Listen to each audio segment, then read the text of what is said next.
I suspect that 500 years ago, most people in the world knew what their life meaning was. Basic goodness is what many of us find to be the meaning of life today, rather than any promise of life beyond death. 100 years after our death, we'll almost certainly be forgotten. Does that matter? Probably not, because life itself is pretty good. Okay, one bit of advice.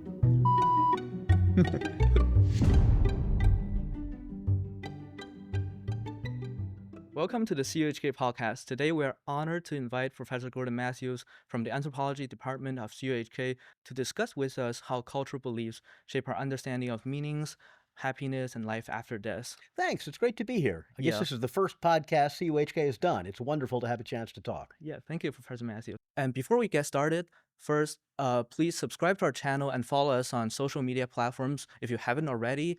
All right, let's begin. Okay. So, The Last Dance is a very famous Hong Kong movie in last year.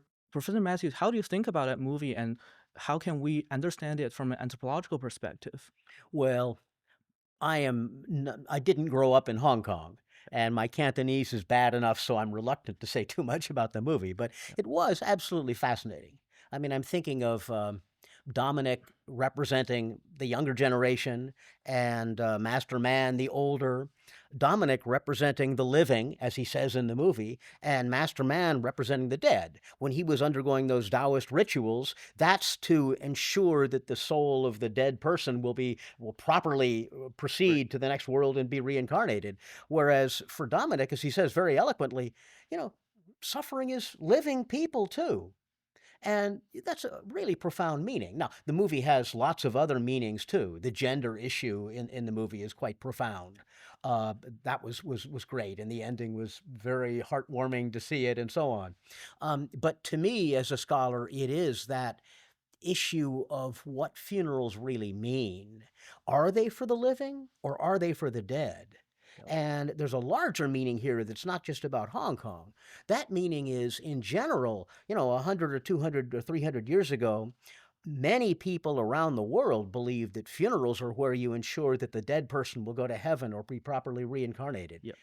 Today, though, it's much more for the living. I know Japan now has living funerals so that a person can put on their own funeral and celebrate. It's for the living and not for the dead, and that's a global shift that's really fascinating to think about. Yeah. I know you also teach a class about meaning of life. How do you think that discussion in that class, because I also taken that class, how do you think the discussions in that class about meaning, about life after death, correlate with the movie themes? And can you bring it back to life, to our real life, how we think about life after death across Well, cultures? Yeah. much of that class, Yeah. the first part of the class, is about a Japanese term called ikigai. Yeah. And ikigai means what makes your life seem worth living. Yeah. And so, just to briefly refer to the movie again, somebody like Dominic, is finding his new ikigai in living for, well, not living for work necessarily, but this new profession that Yeah. he becomes more involved in. Yeah. But I think all of you guys as students have to go through this because the two great choices in life are work and love. What are you going to do for your career, and who are you going to do it with? And these are really tough questions because if you make a mistake, there are consequences. Not so much in work because you can change it, but marriage, for example, if you do marry and marry the wrong person, or if you're, for example, gay and instead think you're straight or vice versa, there can be real consequences to this in terms of your own happiness. So one thing I try to do in that class is make people aware, as self-aware as possible before they do make these life choices. Now, that's the first part of the class. The second part of the class goes into these larger global questions of, how has meaning in the world changed? And there's a very broad movement from people believing, having religious belief largely in one of the great world religions, to now making it much more individual, not having those beliefs anymore. And this also relates to something really fascinating that Buddhism has as its first tenet, all life is suffering. But today, We don't suffer very much. We suffer emotionally, no doubt about it. Certainly nobody would ever say we don't suffer emotionally. But in terms of physical suffering, 100 years ago, you'd have an average of 2 out of every 4 babies dying in the first 5 years of life. You'd have mothers dying in childbirth. You had plague. Maybe not 100 years ago, but 200 years ago, you had plague. You had remarkably high death rates. Today, no. Life is much more comfortable. And so we're in a different world where we can focus more on this life in this world than the next life in the next world. This is true for people in the developed world anyway, not so much in the global south, where I think people are far more religious. But this is a major global shift in meaning. And it's quite fascinating to think about. Yep. So you've discussed like the history of meanings a little bit, and also how the geographical difference. And I have a question. So how do you see the future of meaning, and how do you think the future of rituals such as life after death and how they influenced people who are living? Okay, well, first of all, before we get into that, that's an Yeah. important question. Yep. I want to talk a little bit about happiness Yep. Okay. because that's a fairly important issue here. And what we see is that there's a couple of really interesting things. As people become wealthier, they don't necessarily become happier. Yep. So the United States is Yep. a good example. Between 1950 and today, it's not become any happier, even though people's wealth has gone way up. We also see something else really strange about happiness. In Hong Kong, the Philippine domestic helpers may well be happier than their Hong Kong employers. Hong Kong is not a happy place. Yep. It's 88th in the world happiness rankings. Yep. Why? And one major factor is the happy countries have higher taxation. Why is that important? It's because the money goes from the rich back to helping everybody. And people in these Scandinavian countries believe in their government. That can happen. Places like the US and Hong Kong have relatively lower taxation rates, and there's also a higher rate of unhappiness because the gap between rich and poor is so huge. That's a really important issue to think about. Yeah, but Yep. then the larger issue of your question is, how is meaning changing?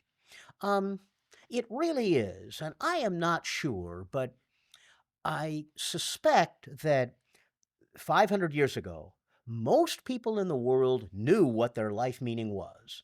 They were, and this larger cosmic perspective. They would live in this earth and then go to heaven or be reincarnated, eventually reach nirvana, perhaps, and so on. Or they would rejoin the ancestors. There were a variety of different paths, but people believe that. Today, many, many people don't. And so we're on our own. Now, what's the effect of this? Dostoevsky, in one of his novels, has a character say, if God is dead, everything is permitted. In other words, morality falls out the window. But that's not true. It just doesn't work that way. Most people aren't moral because they think God is watching them. No, they behave morally rather because their parents have taught them that way. And so I don't think there is that drastic shift. But it is quite interesting that we have lost in the developed world, in the global north, many of these beliefs that used to motivate us. And how can we live that way? Let me ask you, Harry, one question I asked in my class. Do you believe after you die, you're going anywhere? Um, I don't think so personally. Yeah. Okay, so Harry, here's a tough question. Are you any different from a mosquito? Um, Yeah, you slap the mosquito dies. Are you any different? no. I mean, I think we exist in different life forms. I think we understand things differently. Maybe you can argue, can a mosquito understand about their life? Um, so I think it's the level of perception and understanding, and yeah, I think that's the difference, but not about uh, what does it mean to be alive? What does it mean to die? I think on those existential questions, I don't think we are that different, but I think we perceive the world Well, differently. you're Yeah. right. The mosquito's not thinking about this, hopefully. Now, maybe if you say to the mosquito, I can think and you can't, the mosquito would say, I can fly and you can't. So who knows? That's a Sure, question. But sure. presumably, we are the only beings in the cosmos that we know of now that can indeed look at the sun and moon and think about what life means. That's a pretty remarkable responsibility. As soon as we discover extraterrestrial intelligence, then it may be different. But Yep, for yep, now, yep. that's all we know. And that is pretty remarkable. In that sense, we are different. But it again used to be that people had that larger meaning, and today they don't. Like animals, we live a while and then we die. And we live longer than mosquitoes and longer than elephants, but nonetheless, we too die. And after 100 years after our death, we'll almost certainly be forgotten. Does that matter? Probably not, because life itself is pretty good. And we go back to that question of happiness. Life itself is fairly pleasant. Drinking a cup of coffee, love, seeing the stars out your window, if you can see stars, and so on. So that basic goodness is what many of us find to be the meaning of life today, rather than any promise of life beyond death. Yeah, yeah. And also, I'm very curious about your new book, which kind of discovered the life after death across different cultures in United States, Japan, and China. Can you introduce to us a little bit about that, and how can you add that book to our discussion here? Yeah, Okay, well, yeah, yeah, that book is about senses of life after death. Now, most people who know anything about what I've done as a scholar probably know in Hong Kong my book on chunking mansions, yeah, which was totally different. That's a completely different topic. I've also edited books on happiness around the world, and I've done research on Africans in Guangzhou, so I've done various things. But my last book, I sort of went back to my very first research on Japanese ikigai in the United States and Japan, to look at people's sense of what happens after they die. And the biggest conclusion is that senses of life after death have become really private. It used to be they were very public.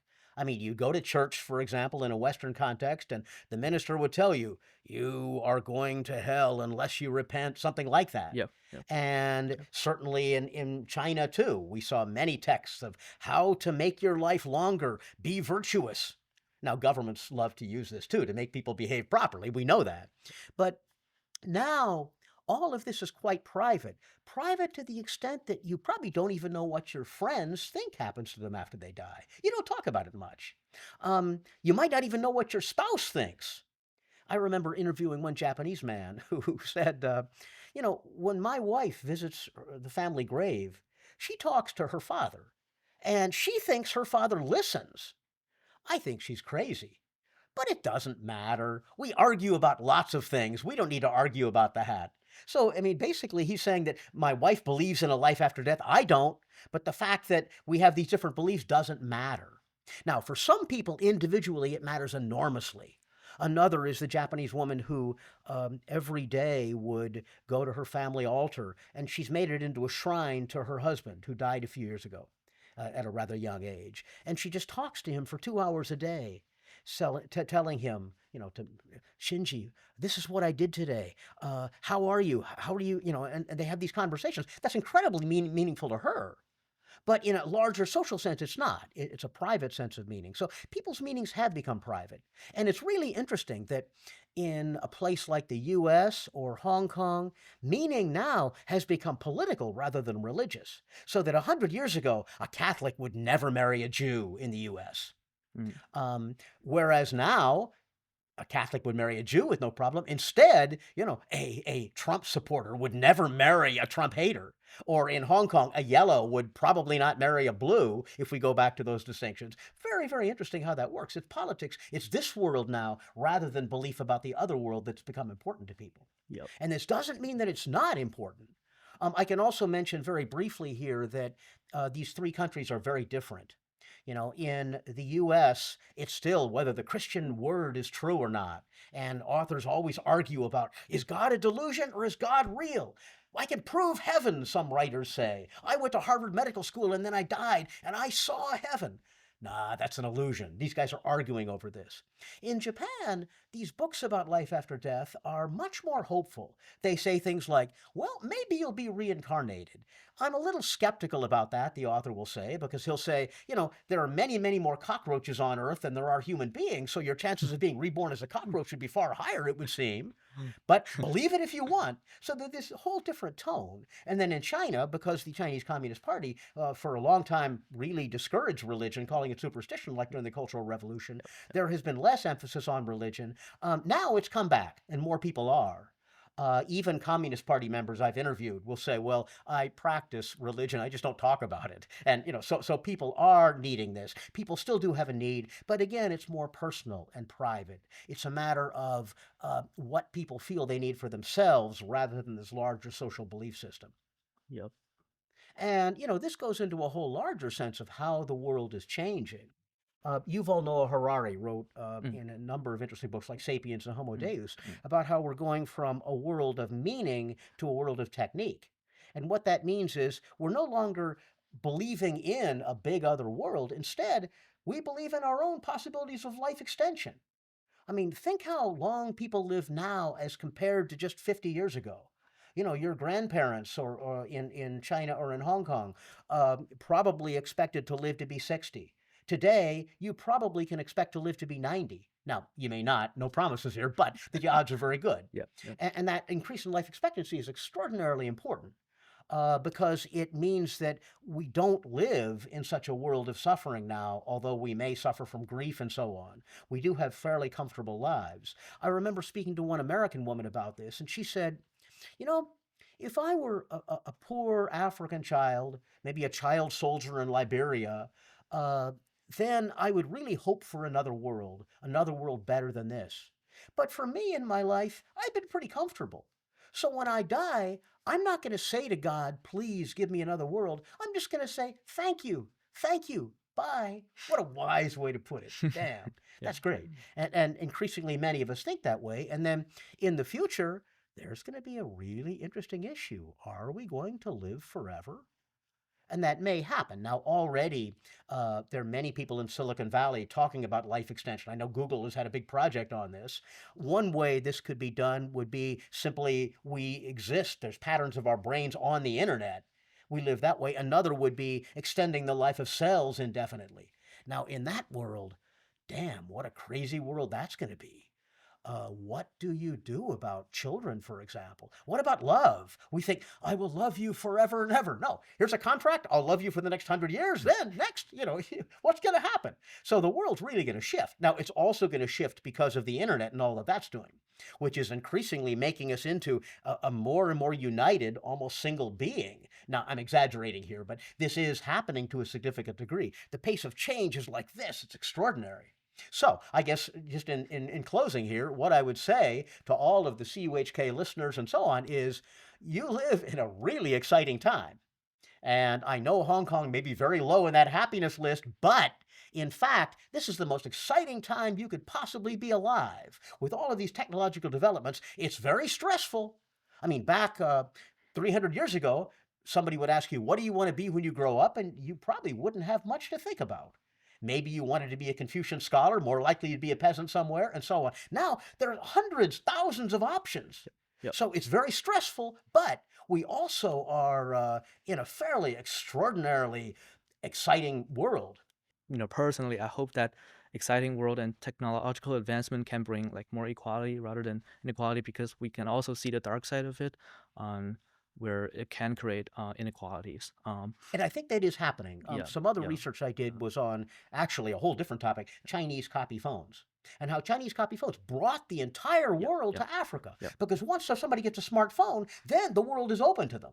That opened up Africa to the world, and it was China that did it. Now, today it's Chinese technophones, the real phones. They're good phones that are cheap enough so that people can buy them in Africa. So, in that sense, we are all part of this global internet. Now, global inequality remains. It's one of the single biggest problems we face, along with climate change and shifts like that. But again, I retain my belief that the world is getting better in the sense of life expectancy is longer. yeah. World poverty in the last 50 years has gone from about 50% down to about 11%, according to UN statistics. So you're right, but there are reasons to be Yeah, at least optimist. cautiously Yeah, optimistic. yeah, sure. Finally, the last question for you and also for me, for our audience, is that do you have any advice for, how can we live a life, or how can we search for our meanings in today's world? Okay, one bit of advice: Yeah. put down your phone. Okay, people walking around CUHK, they're all staring into their phones. I remember the other day being walking it in the evening through a wonderful fog. Man, it just the place looked magical. CUHK looked like a paradise. Nobody was paying attention. They were all just on their phones, phone zombies. So get off your phone and look at the world. Also, relax. Your GPA at the end of the day is not that important for most people. Now, if you want to go to Harvard to graduate school, okay, maybe it will. But for most people, it's not going to matter that much. Enjoy life too. Now, study. I'm not saying don't study. I'm a professor. But I am saying enjoy life. And remember too, keep your sense of humor. Much of what happens to us is not as serious as we think it is. You break up with a boyfriend or girlfriend, you feel heartbroken. It's just one more event in life. Life will move on. So relax, enjoy life, be serious in your studies, but don't take life that seriously. Enjoy life. It's the only chance we get. Yeah, thank you, Professor Matthew, for this interesting conversation. Thank you. I appreciate your questions. Yeah. So one last thing before we finish here, please subscribe to our YouTube channel and also share this podcast if you really like it. Please stay tuned because we'll invite other interesting CUHK staff and students to discuss other fascinating topics in this podcast show. And so see you next time. See you Bye next bye. time. Bye.